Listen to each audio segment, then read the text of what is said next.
African is a happy, thriftless, childlike person. We act as if these people die and will come back next month. They're not coming back. As they don't die, go finish. Enough is enough. Our voices must be heard. You people must hear us because we are here now when campaign reach. So please hear us this time. Thank you.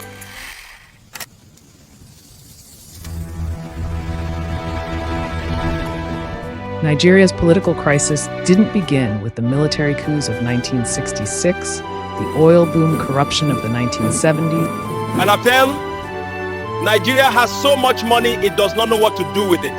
Or even the Civil War. It began on the very day the country became independent, buried in the quiet, deliberate choices of its first prime minister, Sir Abubakar Tafawa Balewa. Born in 1912 in the dusty plains of Bauchi province, Balewa was the son of a cattle trader in a land still under the shadow of the British Empire. His rise from a rural schoolboy to the head of Africa's most populous nation is often told as a tale of humility and service. But hidden beneath that image was a story of colonial strategy, northern political dominance, and decisions that would lock Nigeria into decades of instability. This is Narrative, where we go beyond the myths and dig into the history they don't want you to remember. Balewa's early years were shaped entirely by the British colonial education system, not built to empower Africans, but to train them as efficient custodians of the empire's interests. At Katsina College, and later at the University of London's Institute of Education, he learned discipline, order, and loyalty, values that made him deeply respected by the British administrators, who would later help shape his political destiny. But behind the polished speeches and the British handshakes lies a reality most Nigerians have never been told: that Balewa's rise to power was not the story of a united nation. It was the story of a carefully engineered trap.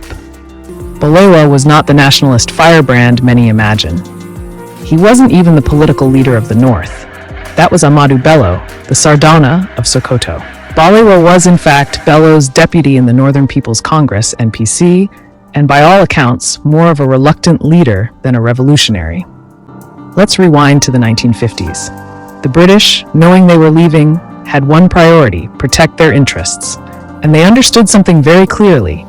If a united, nationalist, Southern-led Nigeria took over, British influence would end. So they played a game. Keep the North politically dominant because the North was less hostile to British control and more dependent on them. This is where Tafawa Balewa comes in.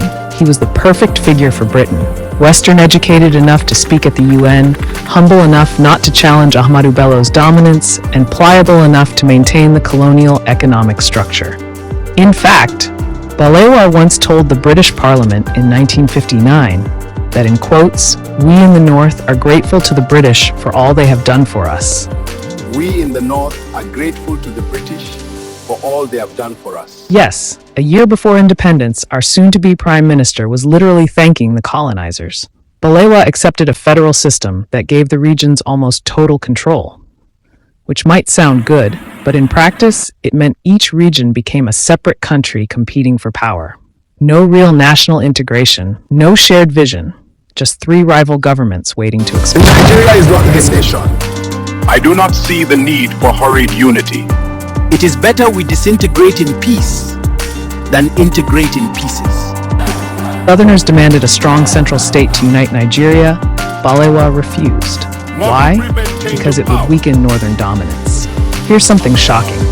Before independence, in 1958, Britain eyeing a possible military base in Kano, key for maintaining strategic leverage in West Africa, made secret agreements with northern leaders to keep British military officers in key command positions. This would also help them to maintain British companies' dominance over Nigeria's exports. It was the Anglo-Nigerian Defense Pact, ratified in November 1960. Northern leaders supported this deal, seeing British military backing as essential counterweight to the southern-leaning elements within the army and political spheres.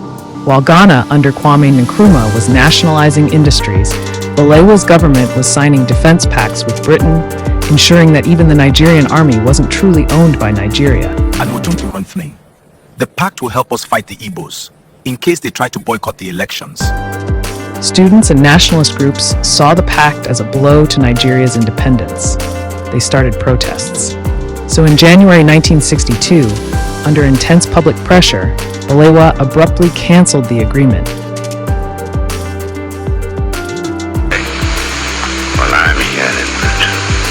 The 1962 and 1963 censuses, both conducted under Balewa, were deliberately inflated to give the North a permanent majority in parliament. The 1962 census revealed shocking shifts.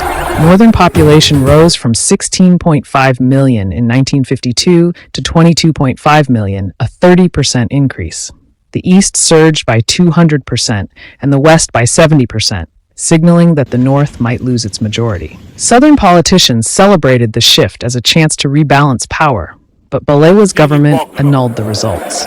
The 1963 rerun added a mysterious 8 to 8.5 million people to the North, boosting its population back to 31 million, cementing its political dominance. The results were legally challenged, but the Supreme Court abstained, citing lack of jurisdiction over administrative matters like the census. Tensions soared. Eastern Premier Michael Okpara rejected the figures inflated. Western Premier Denis Osadabai accused officials of counting women in Purda without seeing them. This census became the foundation of structural inequality that will help the North to be more indulged in the government and more powerful than both East and West combined. The orchestrated dominance of one region over others would later set off a chain reaction.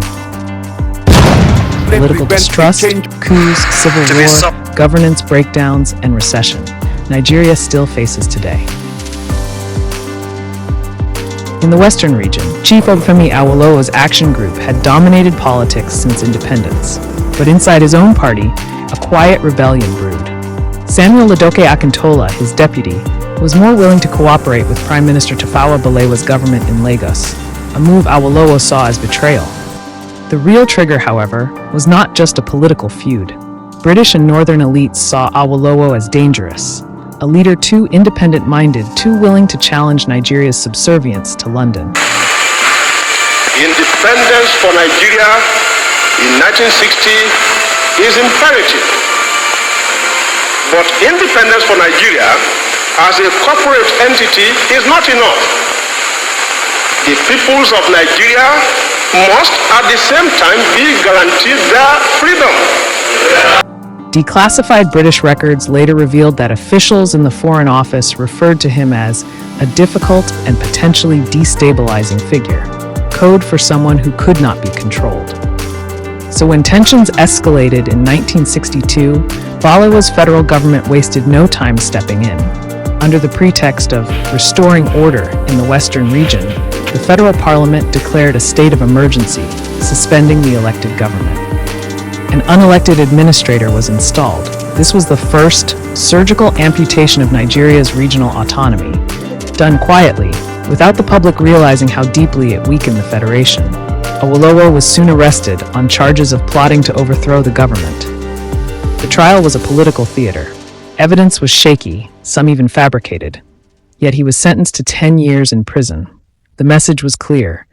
Challenge the Northern-led coalition, and you will be crushed. Once it is dry season, burn every bush. I'm the one saying it. Fulani does not own any bush. And if they are not happy with this, they should take an action against me. What I'm asking for is for a referral, my lord. The 1964 federal elections were meant to be the crowning moment of Nigeria's young democracy. The first time the people would freely choose their leaders without colonial supervision. But in reality, what unfolded was one of the most openly rigged political events in Africa's history. For weeks before the vote, the signs were clear. In the North, the Northern People's Congress, Balewa's party, controlled every lever of the electoral machinery, from the Electoral Commission to the police. Opposition campaigners were harassed, arrested, and chased out of towns. Whole villages were warned that voting against the NPC would bring unimaginable consequences. In the South, opposition parties like Azikiwe's NCNC and Awolowo's Action Group cried foul. They claimed, and documents later confirmed, that electoral registers had been padded with thousands of ghost voters. In one notorious case in Kano province, The number of registered voters exceeded the adult population by tens of thousands. British diplomats stationed in Lagos watched this unfold with quiet satisfaction. A declassified Foreign Office memo from December 1964, marked confidential, admitted that while the elections were problematic, a Balewa victory was preferable to what they called the instability of a southern coalition. We've looked forward to speaking to an African television station for decades, and we are so happy to be here. The Governor-General himself confirmed this to me, that the elections were rigged, contrived. The intention was that the North should rule Nigeria. Even in '56, the Northern leaders were very proud and were saying, if they couldn't run Nigeria, never mind elections, they might not join Nigeria, they might leave. And we all thought, well, how would they survive? There were no industries, there's not a great deal of agriculture, some groundnuts in the north. This wasn't very practical at all. And then it was, the Governor-General seemed to be thinking that the North couldn't, even if it won an election, rule Nigeria by itself. The South wouldn't stand for that. So there had to be a partner, either the Igbos in the East or the Yoruba in the West, to team up with the North. What he didn't want was for the two southern parties, the Igbo and the Yoruba, to team up to form the government, because he believed the North wouldn't tolerate that. This memo revealed that the British still feared that a South-dominated government would threaten their oil, trade, and military interests in Nigeria. When Election Day came on December 30th, chaos erupted. In large parts of the East and Lagos, opposition parties boycotted the polls altogether, citing intimidation and ballot stuffing. In the North, where voting was allowed to proceed without challenge, the NPC claimed near-total victories, sometimes with 100% voter turnout in areas where soldiers had barred opposition observers. In the Western region, it was worse. Violence erupted outside polling stations. Ballot boxes disappeared into lorries guarded by the police themselves. In some towns, voters were told their ballot papers had finished before the first vote was even cast. The final results gave Balewa a massive majority in the federal parliament, but it was a hollow victory. In reality, half the country had not voted, and the other half doubted the results. In the words of one U.S. Embassy cable later leaked, Nigeria has achieved the outward form of democracy without its substance. Here is the truth no one told the Nigerian public at the time. The elections were not merely rigged, they were engineered. Behind closed doors, Balewa's inner circle had met with British and Northern political elites weeks before the polls. Their agreement was simple: keep the North politically dominant at all costs. The South could have ministries, but never the premiership. Not just the Southeast, as is the case today, but the whole South. It was in this climate of bitterness, betrayal, and quiet foreign interference that ushered in the year 1965, the year Nigeria's democracy would bleed openly in the streets. In the Western region, the regional elections of October were the final spark. The government-backed Nigerian National Democratic Party, NNDP, was declared the winner, despite widespread evidence of rigging. Opposition strongholds were attacked by thugs. Ballot boxes disappeared in police trucks. Ordinary Nigerians fought back. The Operation Wedi Rights erupted. Mobs poured petrol on political opponents and set them alight. Houses of party officials burned. The streets of Ibadan, Akure, and Owo turned into battlefields. Behind the scenes, both the CIA and British intelligence were already making contingency plans. Declassified U.S. documents show that the American consulate in Ibadan sent cables warning Washington that civil war is a possibility within the year. By early January 1966, the Army had seen enough. Young officers, frustrated by political decay, tribalism, The revolution corruption, has begun. plotted a coup. But here's the part often left out of school history books. The coup planners knew that both British and American intelligence were aware something was brewing. Neither lifted a finger to stop it. Nigeria's first republic collapsed under the weight of fraud, manipulation, and foreign meddling. The mission is to arrest all of them, along with their right-hand men. Abubakar Tafawa Balewa, Samuel Ladoke Akintola, Dennis Chukwude Osadebe, Michael Ihonukara Okpara. And in the army, our target Major General J.T. Nwosi, the 2 brigade commanders, Brigadier Samuel Ademu Legun and Brigadier Mai Malari Zakaria, Colonel Kowa Muhammad, Lieutenant Colonel James Pam, Colonel Raf Shudainde. What is the operation phase? Tafawa Balewa may be remembered as a gentleman prime minister, but history shows he was also the polite mask of a system designed to keep Nigeria fractured and dependent.